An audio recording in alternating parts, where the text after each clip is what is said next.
미디안 사람들이 이스라엘을 쳐들어와서 이스라엘 골짜기에 진을 쳤는데 이것을 보고 기드온이 나팔을 불어서 백성들을 모집을 했습니다. 이렇게 나팔을 불어서 전쟁에 참여한 이스라엘 백성의 숫자가 얼마나냐? 32,000명이 전쟁에 참여를 했습니다. 이렇게 많은 숫자가 모였는데 하나님께서 모인 숫자가 너무 많다 이렇게 말씀하셨죠. 그래서 사람들을 돌려보냈는데 두려워 떠는 자들을 돌아가라고 했습니다. 그래서 22,000명이 돌아가고 10,000명이 남았습니다. 그런데 또 말씀하시기를 그 10,000명도 너무 많다 이렇게 말씀하셨습니다.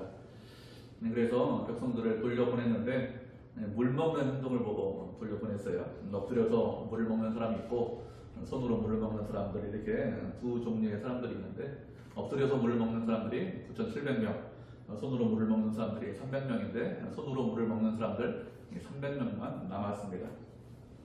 하나님께서 이렇게 백성들을 많이 돌려보내셨는데 많이 돌려보내신 이유가 무엇인가 하면 하나님의 은혜로 전쟁에 승리했다 이렇게 말하는 것이 아니라 스스로의 능력으로 스스로의 힘으로 전쟁에 승리했다는 것을 자랑하는 것, 그런 것을 경계하기 위해서 이렇게 많이 참여한 그런 백성들을 다 돌려보내고 300명만 남게 했습니다. 8절을 보면 백성들이 양식과 나팔을 손에 들었다 이렇게 말씀을 하고 있어요. 이것은 남은 300명이 백성들이 가지고 있던 나팔과 양식을 들고 있다는 것입니다. 양식, 나팔 이런 거 놓고 이렇게 돌아갔겠죠. 전쟁을 하기 위해서 300명 남았는데 손에 칼을 들고 있었더라 이렇게 말씀하시면 어느 정도 이해가 되잖아요. 그런데 남은 사람들이 손에 나팔 들고 있고 양식 들고 있더라 이것을 보면 이 300명의 군사가 정예 군사로는 보이지 않죠. 정예 군사로 보이기보다는 이 300명의 군사 가지고 전쟁에 승리할 수 있을까 이런 의심이 좀 듭니다. 이렇게 모인 사람들이 300명이 모였는데 구절을 보면 하나님께서 기드온에게 무엇이라고 말씀하셨습니까? 미디안 사람들을 너에게 넘겨 주었으니 일어나서 미디안 진영으로 내려가라 이렇게 말씀하셨습니다. 많은 군사들 다 돌려보내고 300명만 남았기 때문에 기드온이 그 남은 숫자를 보면서 두려워하거나 아니면 낙심하거나 실망할 수도 있겠죠. 분명히 너무 많다 이렇게 말씀하셨기 때문에 그래서 돌려보내라고 말씀하셨기 때문에 그 말씀대로 순종했습니다. 순종하지 않은 것이 아니죠. 순종했습니다. 그런데 남은 숫자를 보고 우리 숫자를 보고 저게 숫자를 보면 두려움이 밀려올 수 있죠. 전쟁에 이기지 못할 것이다 이렇게 생각할 수 있는데 하나님께서 무엇이라고 말씀하셨는가 하면 미디안 사람들을 넘겨주셨다 이렇게 말씀하셨습니다. 그러니 두려워하지 말고 낙심하지 말고 일어나서 전쟁을 하라는 것입니다. 전쟁의 승패는 사람의 숫자에 달려있는 것이 아니라 누구에게 달려있다는 것이죠? 하나님께 달려있다는 것입니다. 하나님께서 함께 하시면 승리를 주시고 이김을 주십니다. 그러니 낙심하지 말고 두려워하지 말고 일어나서 전쟁해라 이렇게 말씀하셨습니다. 이런 하나님의 말씀을 믿고 그 말씀에 순종하는 것이 믿음이죠. 우리가 그것이 믿음이라는 것을 다 알고 있습니다. 그런데 이런 믿음은 무엇을 뛰어넘어야 할까요? 이런 믿음은 우리의 본성이나 우리가 가지고 있는 지식이나 경험 이런 것들을 다 뛰어넘어야 합니다. 우리가 어떤 일을 할 때 합리적으로 그 일에 대해서 생각을 합니다. 합리적으로 생각을 한다는 것은 세상에서 배운 지식대로, 경험대로, 상식대를 가지고 생각을 한다는 것이죠. 우리가 세상에서 배운 지식, 경험, 상식 이런 것을 가지고 어떤 일을 판단하고 생각하는 것이 잘못된 것이냐? 그렇지 않습니다. 잘못된 것이 아니죠. 우리가 알고 있는 것은 열심히 노력하고 땀을 흘리면 좋은 결과를 얻을 수 있다. 이런 것들을 알 수 있습니다. 그리고 어떤 사람이 아프면 어떻게 됩니까? 병원에 가야 되죠. 약을 먹어야 된다. 이것도 우리가 경험적으로 알고 있는 것입니다. 아무런 노력도 하지 않고 아무런 일도 하지 않는데 가만히 있는데 잘 될 것이다. 이렇게 생각하는 것은 좀 잘못된 생각이죠. 아무런 조치도 취하지 않았는데 병이 저절로 나을 것이다. 아무도 이렇게 생각하지 않습니다. 이렇게 세상은 합리적으로 돌아갑니다. 왜 그런가 하면 하나님께서 그렇게 세상의 법칙을 세우셨기 때문에 그렇습니다. 하나님께서 세우신 법칙, 합리적인 법칙 그대로 세상에 돌아갑니다. 그런데 세상을 살아갈 때 합리적으로만 생각하면 그 사람은 예수님을 믿는 사람이 아니라 어떤 사람이죠? 합리주의자가 됩니다. 세상 사람들 중에서 예수님을 알지 못하고 믿지 못하는 사람들 중에서도 세상을 살아갈 때 합리적으로 생각하는 그런 합리주의자들이 많이 있습니다. 그런데 믿음으로 산다는 것은 이런 합리주의를 뛰어넘는 것, 그것이 믿음으로 사는 것입니다.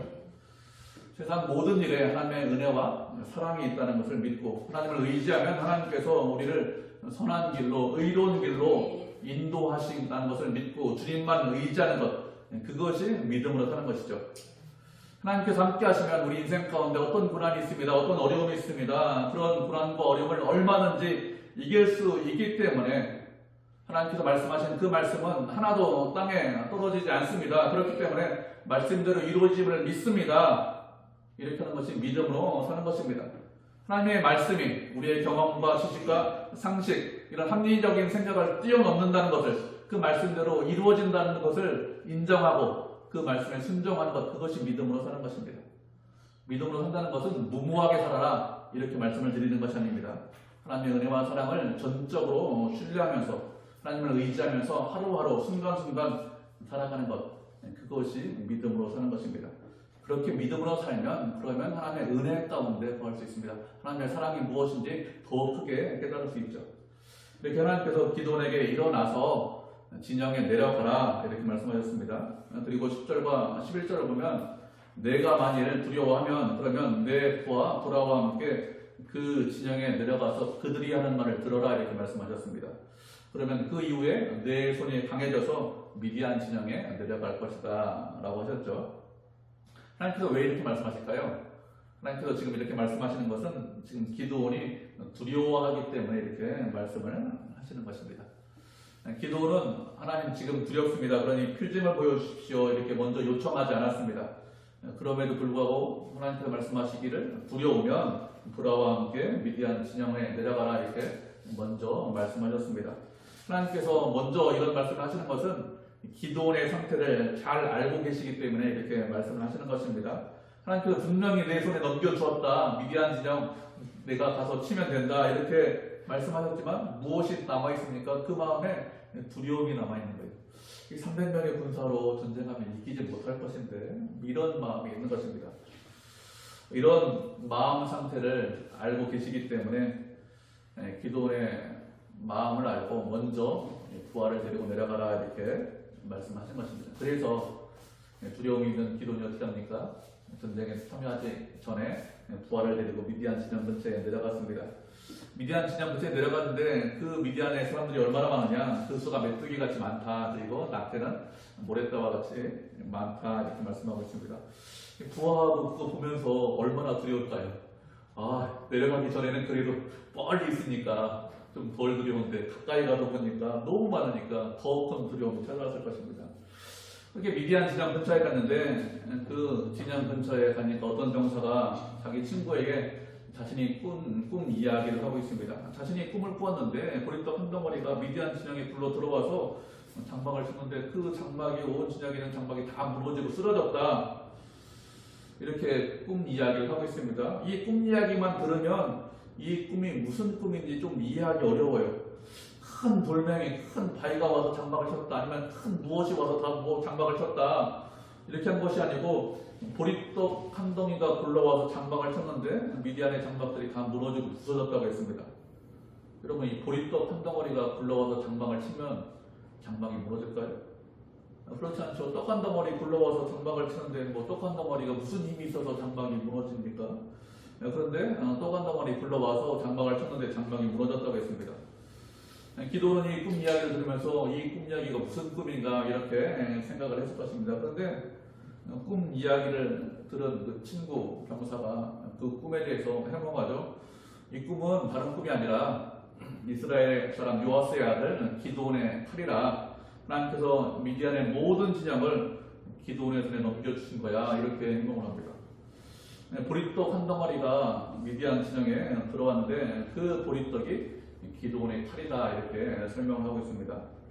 보리떡이라고 했는데 보리떡이라고 한 것은 그 당시 이스라엘 백성들이 먹을 것이 없어서 보리떡과 같은 그런 음식을 먹었습니다.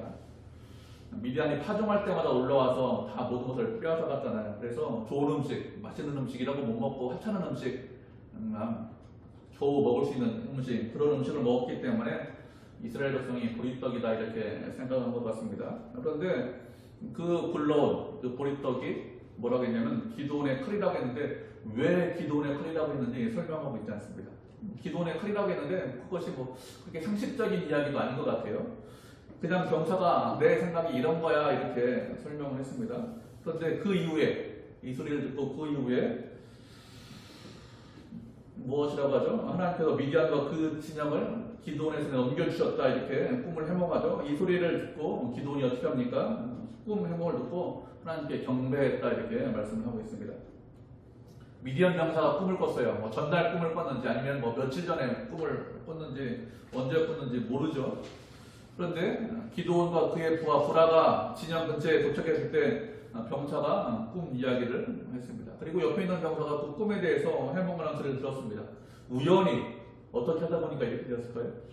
아니죠. 우연히 이렇게 된 것이 아니죠. 모든 것이 누구의 손에 달려 있습니까? 모든 것이 하나님의 손에 달려 있습니다.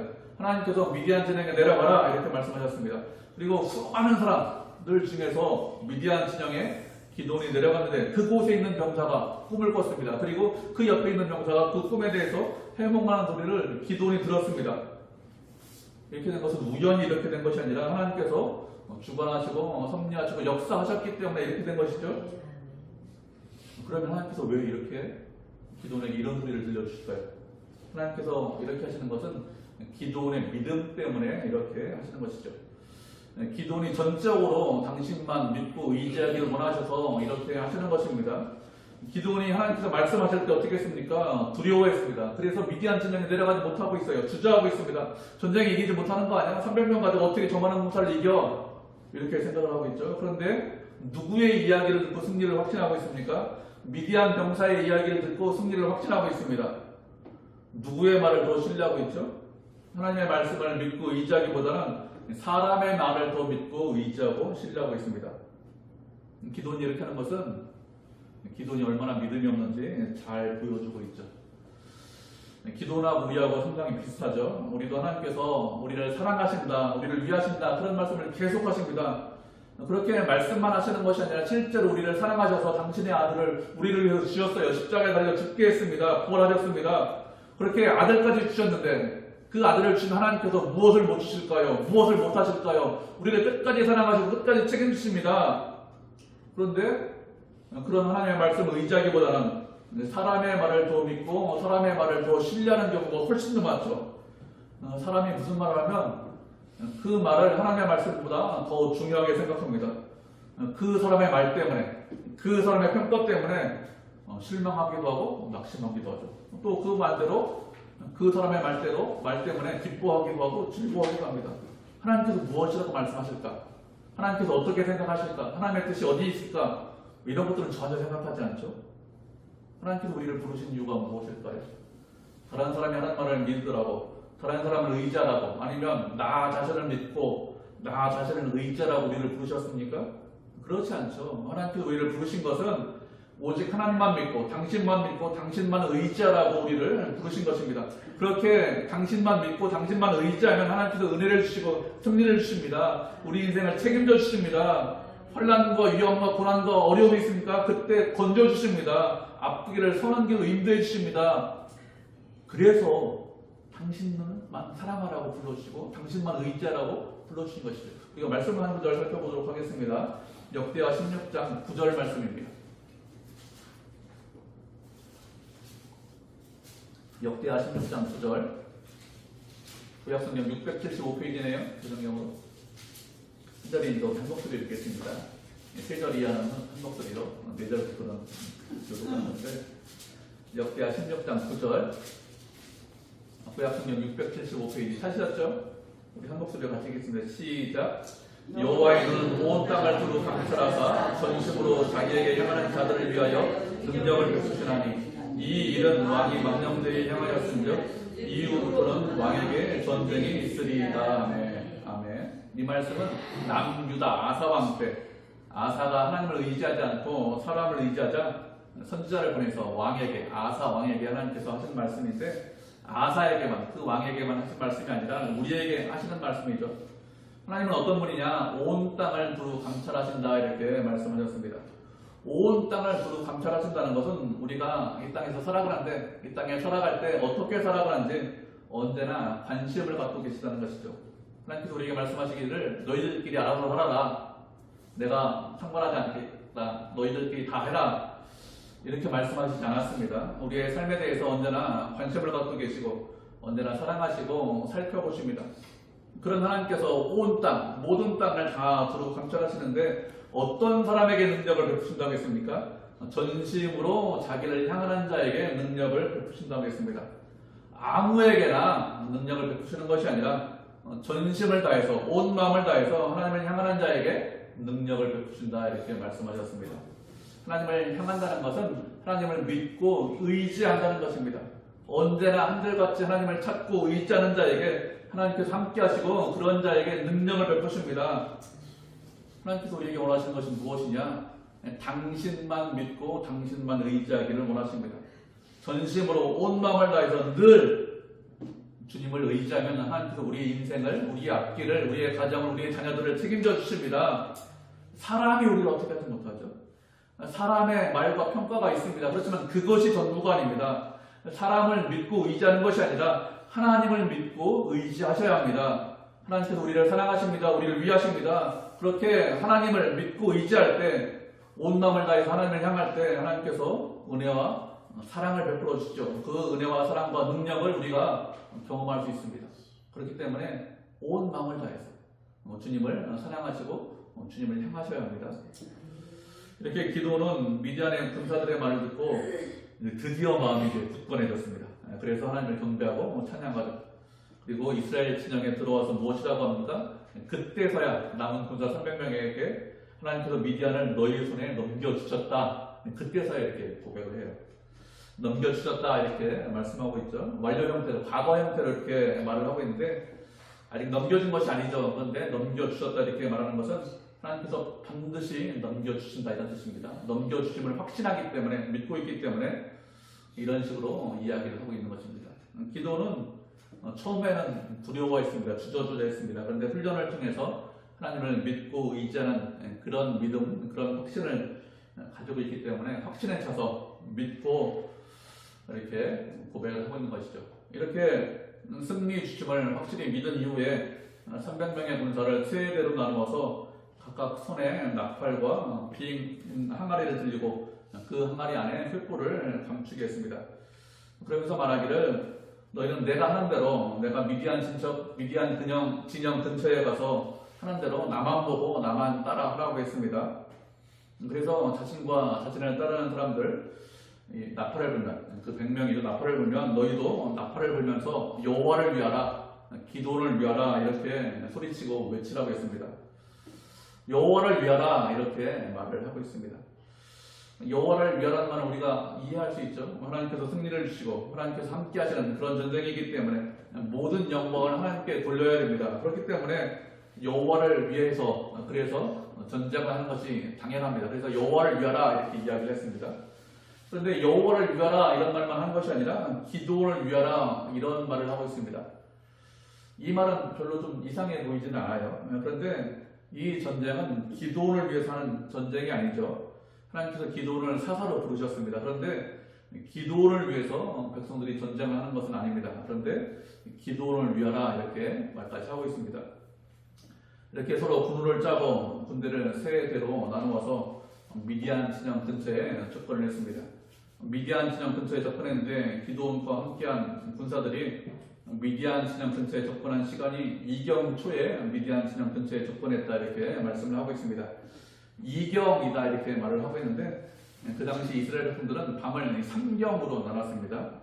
첫 번째 경 1경은 어디인가 하면 1경이 4시간씩인데 밤 저녁 6시부터 10시 사이를 1경이라고 했습니다. 그리고 2경은 밤 10시에서 새벽 2시 사이를 2경이라고 했고, 그리고 3경은 새벽 2시에서 새벽 6시 사이를 3경이라고 했죠. 그렇게 했는데 2경 초에 접근했다고 했습니다. 10시쯤에 접근을 했다는 것입니다. 진영 근처에 그때쯤 접근했는데 그때가 언제인가 하면 파수꾼이 교대를 막 할 때, 막 마치고 그때 접근을 했다고 했습니다. 서로 보초를 교대하는 그런 시간이죠. 그런 시간에 진영 근처에 접근해서 항아리를 깨고 횃불을 들고 나팔을 불고 기도원 여호와가 기도원의 칼이다 이렇게 소리를 쳤습니다. 일부러 이경초에 보초가 교대할 때쯤 그때 미디안 진영에 접근한 것이 아니겠죠. 미디안 진영에 접근하다 보니까 어떻게 하다 보니까 이경이 되었습니다. 그렇게 보초를 교대하는 시간에 진영 근처에 접근해서 항아리를 깨고 횃불을 들고 나팔을 불고 소리를 치고 있습니다. 이렇게 되면 어떻게 될까요? 보초를 교대하는 시간이잖아요. 그러니까 미디안의 일부 군사는 잠을 자고 있겠죠. 또 어떤 군사들은 보초를 교대하기 위해서 무기를 들고 보초 쪽으로 이렇게 가고 있겠죠. 어떤 군사들은 또 잠을 자기 위해서 이렇게 무기 들고 진영 쪽으로 오른 그런 군사들이 이렇게 섞여 있는 그런 시간입니다. 이때 이스라엘군이 쳐들어오는 기습하는 소리를 들었기 때문에 21절을 보면 미디안의 온 진영의 군사들이 뛰고 부르짖고 도망했다고 했습니다. 뛰었다는 것은 이리저리로 뛰었다는 것입니다.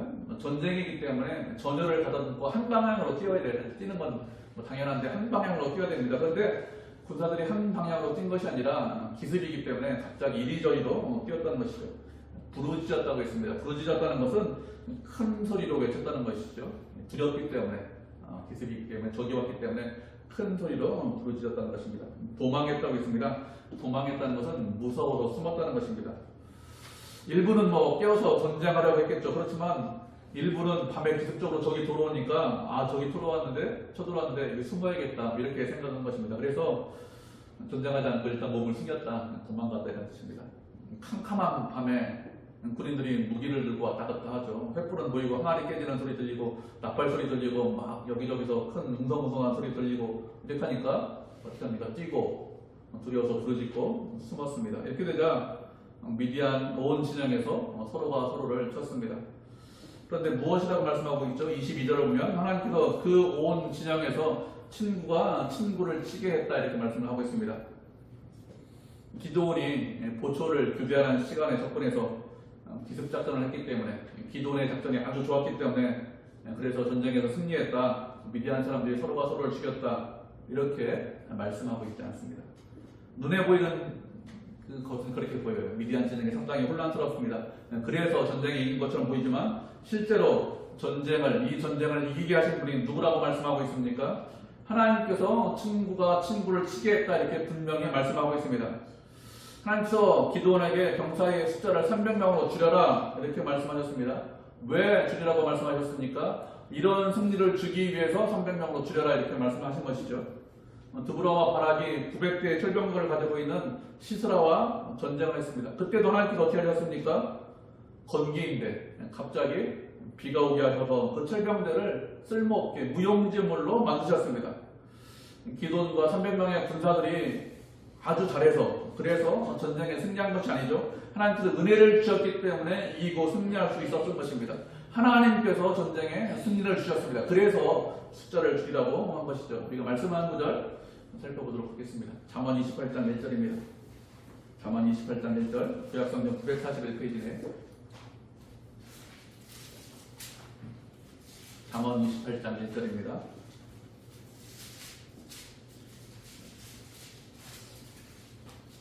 구약성경 941페이지 시편 다음에 잠언이죠. 쓰셨죠? 28장 1절 한 절이니까 우리 한 목소리로 같이 읽겠습니다. 28장 1절 잠언 시작. 악인은 쫓아오는 자가 없어도 도망하나 의인은 사자같이 담대하니라. 아멘. 악인은 쫓아오는 자가 없어도 스스로 겁을 먹고 도망친다고 했습니다. 악인을 잡기 위해서 누가 오는 것이 아니죠. 그런데도 악인은 가만히 있지 못하고 도망갑니다. 왜 도망갈까요? 자신의 죄를 알기 때문에, 자신의 악한 것, 자신의 잘못을 알기 때문에 도망치는 것입니다. 인간은 모든 면에서 부패하고 타락했습니다. 그렇지만 인간의 마음 가운데는 하나님을 아는 그런 지식이 있습니다. 신이 있어. 신이 이 세상을 창조했어. 그런 마음이 인간의 마음 가운데, 우리 마음 가운데, 믿지 않는 사람들 마음 가운데 있습니다. 그래서 어떻게 하죠? 악한 일을 하면, 죄를 지면 안 된다는 것을 분명히 알고 있습니다. 세상 사람들이 뭐라고 합니까? 죄 지면 천벌받아. 악한 일을 하면 천벌받아. 예수 안 믿는 사람들도 이런 이야기 많이 합니다. 악한 일을 하면 안 된다는 것을 알기 때문에, 그 마음 가운데 신이 있다는 것을 알기 때문에 이렇게 하는 거죠. 그래서 죄를 짓고 악한 일을 하면서 죄인이 도망치는 것입니다. 세례요한이 헤롯의 죄를 지적하죠. 그러자 헤롯이 그를 감옥에 가두었습니다. 결국에는 요한을 죽였죠. 예수님을 보면서 무엇이라고 합니까? 요한이 다시 살아났다. 이렇게 생각했습니다. 환생했다. 그래서 양심에서 찔리는 거죠. 아, 내가 죽였구나. 의인을 죽였구나. 선지자를 죽였구나. 이렇게 소리치기 때문에 예수님을 보고 세례 요한이 환생했다. 이렇게 이야기를 한 것이죠. 이렇게 악인들은 어떤 일이 일어나면 조그만 일이 일어나도 그것 때문에 두려워하고 공포 가운데 떨고 있습니다. 그렇지만 의인은 사자와 같이 담대하다고 했습니다. 왜 의인들이 사자와 같이 담대할까요? 그것은 하나님을 의지하기 때문에 담대할 수 있는 것입니다. 세상을 두려워하지 않습니다. 의인은. 그리고 세상에서 평안과 기쁨을 찾으려고 하지 않습니다. 그래서 담대할 수 있는 것이죠. 여기서 의인은 누구를 말하는가 하면 하나님을 믿고 의지하는 자를 말합니다. 행위로 의롭게 된 의인은 세상에서 아무도 없어요. 예수님을 믿는 사람들, 그 사람이 의인입니다. 하나님 안에 있는 사람들, 그 사람이 의인이죠. 그렇게 하나님을 믿고 의지하면 하나님께서 참 평안을 주시죠. 참 기쁨과 참 평안은 하나님께로부터 나옵니다. 세상에는 그 무엇이 나를 평안하게 하고 우리를 평안하게 하는 것이 아니죠. 하나님께서 우리의 참 평안과 참 기쁨이 되십니다. 하나님께서 함께 하시면 숫자가 적다고 두려워할 이유가 없죠. 세상에서 무엇이 부족하다고 무서워하거나 두려워할 이유가 없습니다. 보리떡 한 덩어리가 미디안 진영에 들어와서 미디안 진영을 다 무너뜨렸습니다. 아무도 쫓아오는 사람이 없어요. 그런데 두려워서 뛰고 부르짖고 도망하고 서로가 서로를 죽이고 있습니다. 그런 적을 두려워할 필요가 있을까요? 그런 적 때문에 도망을 칠 필요가 있습니까? 뒤로 물러갈 필요가 있습니까? 하나님께서 적들에게, 사탄에게 두려움을 주시고 공포를 주십니다. 그렇기 때문에 우리는 주님만 믿고 의지하시면 되죠. 그러면 주님께서 승리를 주십니다. 이렇게 미디안의 군사들이 서로가 서로를 죽이고 도망가서 두려워서 도망쳤는데 스게다의 벳시다에 이르고 또 뒷밥에 가까운 아벨 모홀라의 경계에 이르렀다 이렇게 말씀하고 있습니다. 두 지명을 말하고 있는데 이 두 지명이 어디인지 지금도 정확하게 알지는 못해요. 생각할 수 있는 것은 말씀을 계속해서 읽어보면 미디안 사람들이 요단강을 건너왔기 때문에 요단강을 또다시 건너서 자신의 고향 쪽으로 도망치고 있다는 것이 분명합니다. 이렇게 미디안 군사들이 자신의 고향 쪽으로 도망치자 기드온이 이스라엘 사람들을 불렀습니다. 납달리와 아셀과 므낫세 지파 온 사람들을 불렀고 그 사람들이 부름받고 미디안을 추격했다 이렇게 말씀하고 있습니다. 이 사람들 어떤 사람들이냐, 물 먹는 자세 때문에 돌아간 사람들이죠. 이 지파 사람들, 그 9,700명 다시 부른 것 같아요. 그들을 다시 불러서 미디안을 추격하도록 했습니다. 그리고 사람들을 보내서 요단강 수로를 점령해라 이렇게 말씀하고 있습니다. 요단강 수로를 점령하라고 했는데 이전에도 한번 말씀드렸는데 요단강은 아무 곳에서나 건널 수 없다고 했습니다. 양쪽이 계곡이에요. 계곡 사이, 절벽 사이에 흐르는 그런 강이기 때문에 아무 곳에서나 건너지 못하고 요단 나루를 통해서만 건널 수 있는데 이것을 알고 있는 기드온이 요단강 나루를 점령해라, 수로를 점령해라 이렇게 말을 하고 있는 것이죠. 이렇게 이야기를 하자 에브라임 지파 사람들이 요단 나루를 점령했습니다. 요단 나루를 점령해서 미디안의 두 방백 오렙과 수렙을 서로 잡았다고 했습니다. 그래서 오렙은 오렙 바위에서 죽이고 수렙은 수렙 포도주 틀에서 죽였다 이렇게 말씀하고 있죠. 오렙은 까마귀다 이런 뜻을 가지고 있어요. 수렙은 늑대다, 일이다 이런 의미를 가지고 있습니다. 미디안 사람들이 유목민이기 때문에 그래서 까마귀다, 늑대다 이런 이름을 가진 것 같아요. 그들이 늑대처럼 까마귀처럼 그렇게 사람들이 결국에 어떻게 되었습니까? 에브라임 지파 사람들에게 포로로 잡혀서 오렙은 오렙 바위에서 죽임을 당하고 수렙은 수렙 포도주 틀에서 죽임을 당했습니다. 이렇게 이 사람들이 이곳에서 죽였기 때문에 후대의 사람들이 그곳을 오렙바위다, 수렙 포도주틀 이렇게 이름을 붙인 것 같아요. 그렇게 유명한 장소가 되었죠. 수렙은 수렙 포도주 틀에서 죽였다고 했는데 이전에 포도주 틀에서 기드온이 무엇을 했습니까? 포도주 틀 안에서 밀타작을 하고 있었습니다. 그런데 지금 포도주 틀에서 누가 죽였죠? 누가 죽었는가 하면 미디안 방백이 죽었습니다. 미디안의 장군이 죽었다 이런 뜻이겠죠. 무엇을 말할까요? 전세가 완전히 역전되었다는 것입니다. 하나님께서 그 모든 사람을 죽였죠. 세상에서 까마귀라고, 세상에서 늑대라고 이름을 가졌지만 결국엔 어떻게 되었습니까? 결국에는 죽었죠. 세상에서 아무리 힘이 있고 아무리 능력이 있어도 하나님을 대적할 수 없죠. 하나님께서 일하시면, 하나님께서 치시면 어느 누구도 살 수 없다는 것을 보여주고 있습니다. 아무리 어렵고 힘들어도 하나님께서 그 전세를 역전시키심을 우리에게 말씀하고 있습니다. 그렇기 때문에 두려워할 필요가 없습니다. 무서워할 필요가 없습니다. 하나님께서 우리와 함께 하시고 우리를 사랑하십니다. 보리떡 한 덩어리가 미디안 온 진영을 다 물리쳤습니다. 그런 하나님께서 우리를 끝까지 사랑하시고 끝까지 책임지십니다. 그 하나님께서 우리의 아버지시죠.